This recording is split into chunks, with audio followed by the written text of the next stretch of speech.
Ora saben pusaka kudu muni, nanging yen wis tumarima, atimu bakal krasa gumregah. Sebuah kalimat sederhana namun syarat sekali dengan rasa. Dan inilah salah satu pusaka yang diam-diam itu cukup menggetarkan. Ia tak hanya tampil secara mencolok, namun juga membawa wibawanya. Sekilas nampak begitu elegan tanpa berlebihan.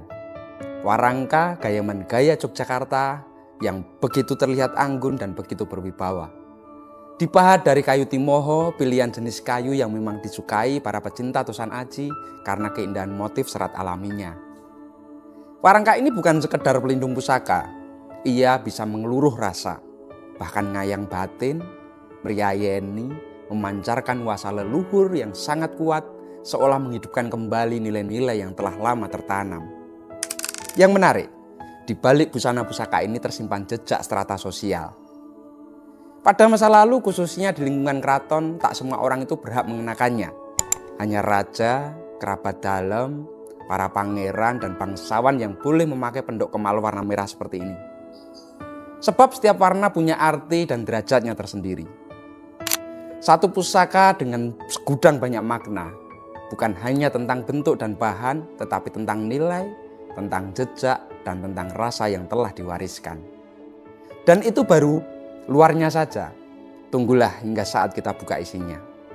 Di dalam sini menyimpan dapur yang sangat cukup langka, tersemat pamor yang begitu indah dan pesan yang luhur, warisan kerajaan Blambangan yang tak sekedar indah dipandang, tapi juga menggetarkan batin dan jiwa. Sekarang panjenengan jangan kemana-mana. Dari Karanganyar Tentram, kami kabarkan.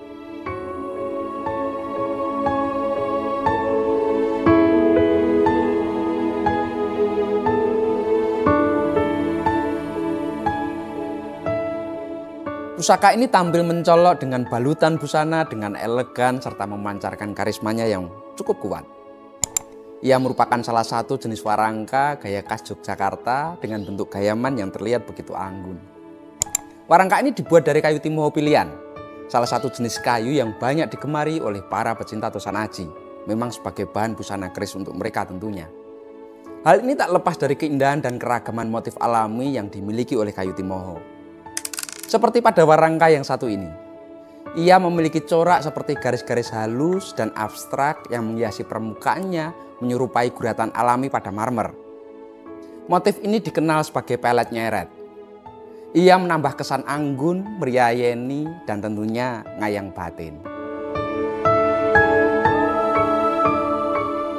Ia juga dilengkapi dengan pendok bunton selorok kemalo merah, salah satu bagian dari busana pusaka yang menjadi strata sosial dalam lingkup keraton. Untuk pendok kemalo merah sendiri biasanya memang diperuntukkan oleh raja, kerabat, serta para pangeran dan bangsawan. Sementara untuk yang warna hijau, kemalon hijau maksudnya, itu memang diperuntukkan bagi abdi dalem, pangkat bupati, penawu, dan mantri. Lalu ada warna coklat, biasanya itu untuk para bekel atau administratur menengah ke bawah. Dan kemalo warna hitam biasanya itu untuk abdi dalem dan rakyat. Nah, sekarang kita buka untuk isinya.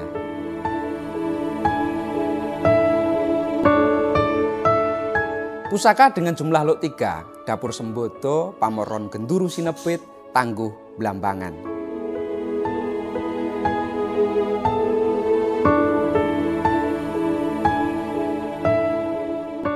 Pusaka yang tergolong begitu langka, ditambah corak pamor yang miring tergurat apik di sepanjang bilahnya, bisa panjenengan pirsani. Dapur sembodo dalam ilmu krisologi memang merupakan salah satu jenis pakem dapur jenis lot 3 dengan rincian itu yang cukup unik. Ia itu memakai sekar kacang dengan model pokok. Jika dipirsani itu seperti pada sekar kacang dapur Pasopati, dapur Mudarang, dan Megantoro. Selain itu hadir pula rincian lain seperti ada jalen, lalu tersemat lambe gajahnya itu ada satu, dan disempurnakan dengan greneng, menjadi penyempurna estetika sekaligus simbolis dari pusaka ini. Luar biasa ya.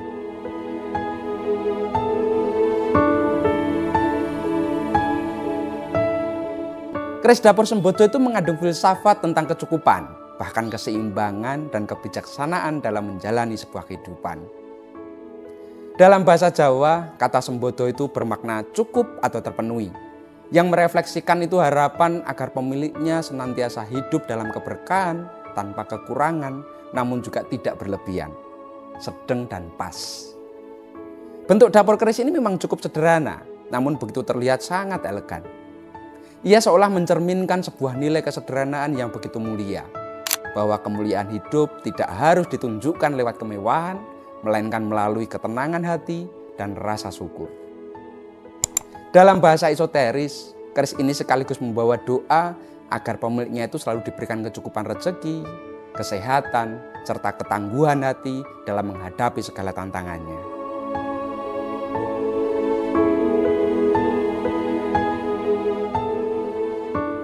Jika kita berbicara dalam konteks kepemimpinan, Sembodo itu melambangkan pemimpin yang begitu adil, bijaksana, dan mampu menciptakan kesejahteraan bagi orang-orang yang ada di sekitarnya. Nilai-nilai inilah yang menjadikan dapur Sembodo begitu dihargai, tidak hanya sebagai pusaka semata, tetapi juga sebagai simbol laku hidup yang penuh dengan syarat serta maknanya.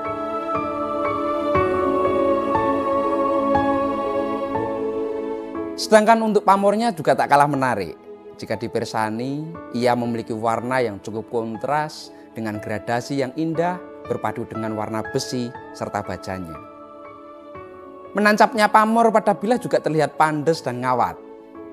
Jika diraba akan terasa sekali tekstur pamornya yang landep, mencerminkan ciri khas dari keris-keris Tanggung Blambangan.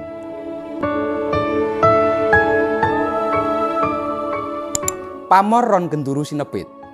Ia adalah motif pamor yang mewakili dari kemampuan, kemahiran, dan kematangan sang empu dalam seni tempa keris. Ia merupakan salah satu jenis pamor rekan yang memang tidak hanya dibuat oleh empu dengan kemampuan mumpuni, tapi juga kedalaman rasa. Sehingga tak heran jika pamor ini cukup langka dan jarang sekali dijumpai, khususnya pada keris-keris sepuh begini. Jika diamati secara etimologi, motif pamor Ron Genduru itu terinspirasi dari bentuk daun pakis. Ia melambangkan ketahanan, pertumbuhan, serta keindahan alami yang tumbuh secara konsisten. Sedangkan kata sinebit itu berarti ditutupi sebagian atau diselubungi, yang memang secara simbolis mengisyaratkan bahwa kekuatan dan keistimewaannya yang dimiliki tidak selalu perlu diperlihatkan secara terang-terangan. Pamor ini melambangkan sosok yang memiliki potensi dan kualitas luar biasa, namun memilih untuk menjaga sikap rendah hati dan penuh dengan kebijaksanaan. Ia telah mengajarkan pentingnya keseimbangan antara kekuatan dan kerendahan hati, serta nilai hidup yang berkecukupan tapi memang tidak berlebihan. Dalam bahasa esoteris, pamor Ron Genduru Sinebit menyimpan sebuah doa dan harapan untuk sebuah perlindungan dari hal tak kasat mata, untuk selalu menjaga pemilik dari pengaruh negatif serta bahaya yang tersembunyi. Dengan makna yang mendalam tersebut, pamor ini menjadi simbol laku batin yang bijaksana, penuh keteguhan hati dan keselarasan hidup.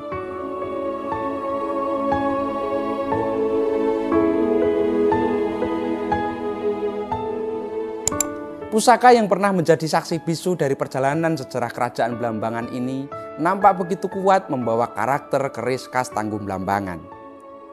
Salah satu ciri khasnya itu sudah tergambar jelas dalam wasuan pamor ngawat miringnya, bisa dengan pirsani.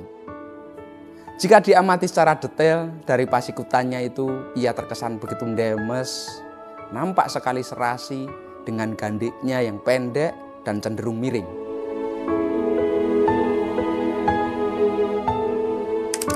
Jika kita lihat dalam catatan sejarahnya, setelah runtuhnya kerajaan Majapahit pada tahun 1527, Blambangan itu muncul sebagai kerajaan yang mandiri yang berusaha mempertahankan eksistensinya di ujung timur Pulau Jawa. Namun kemerdekaan Blambangan ini tidak berjalan mulus. Dalam 2 abad berikutnya, tepatnya antara tahun 1546 hingga 1764, wilayah ini tuh menjadi medan perebutan kekuasaan sengit antara berbagai kerajaan besar di sekitarnya. Contohnya kerajaan Demak dan Mataram dari Jawa Tengah bersaing berpengaruh dengan kerajaan-kerajaan di Bali seperti Gegel, Buleleng, dan kemudian Mengwi. Bergantian itu mereka melancarkan serangan untuk menguasai Blambangan yang begitu strategis dan kaya sumber dayanya. Sehingga wilayah ini terus berada dalam ketegangan dan situasi yang konflik. Situasi ini memicu berbagai pemberontakan yang cukup besar dalam sejarah Blambangan. Dalam rentang waktu 42 tahun, dari tahun 1655 hingga 1697, terjadi 4 kali pemberontakan yang mengguncang stabilitas kerajaan Blambangan.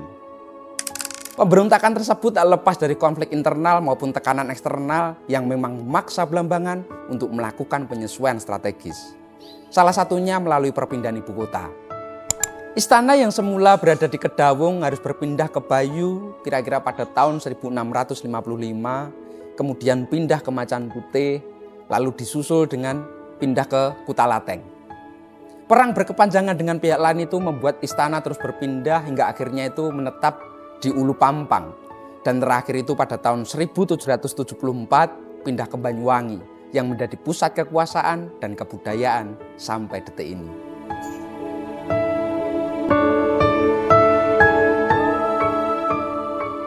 Selain konflik politik dan militer, masa itu juga menjadi periode penting bagi perkembangan budaya dan seni dari Blambangan.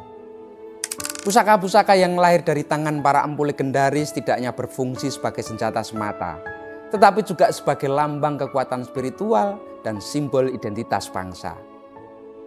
Keris-keris dari Blambangan dikenal memiliki karakter yang begitu tangguh, dengan motif pamor yang begitu khas, menggambarkan filosofi kehidupan dan nilai-nilai kepemimpinan.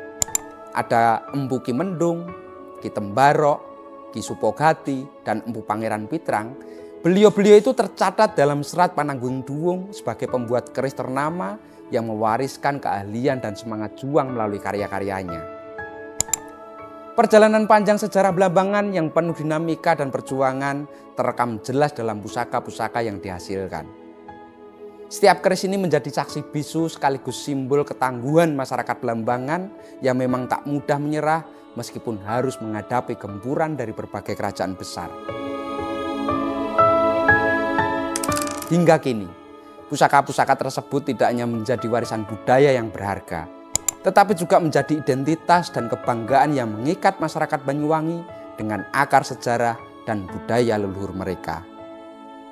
Matur nuwun dan salam Tutut Ati.